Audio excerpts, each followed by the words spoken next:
কার্যটি শেষ হয়ে যাবে, তারপরে জনসাধারণের জন্য উন্মুক্ত করা হবে।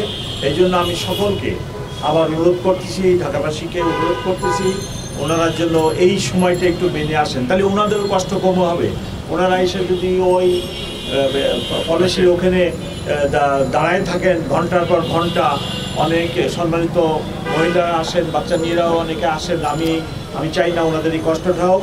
আমি আপনাদের মাধ্যমে রিকোয়েস্ট করি ওনারা জন্য এই সময়টা একটু মেনে আসেন, তাহলে ওনাদেরও কষ্ট কম হবে, গ্যাদারিংটাও কম হবে, সব দিক দিয়ে আমরা এই ইভেন্টের নিরাপত্তা ব্যবস্থা দিতে সক্ষম হবে।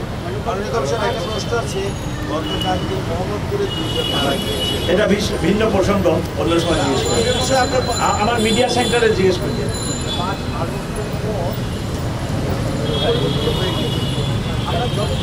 না, আপনি প্রশ্ন করছেন যে আমার অফিসারদের এবং ফোর্সের মরাল এখন আমরা পুরা in full swing we are working, এবং law and order very good ইনশাল্লাহ। আপনারা একটা দুইটা বিচ্ছিন্ন ঘটনা ছাড়া বড় কোনো ঘটনা বলতে পারবেন না। একটি সিগনিফিকেন্ট ঘটনা 2 দিন আগে হয়েছে উত্তরাতে, যেটা ফেসবুকে ভাইরাল হয়েছে। ওখানে 5 জন টঙ্গী থেকে আসে কিশোর গ্যাং বা এই ধরনের এরা করছে।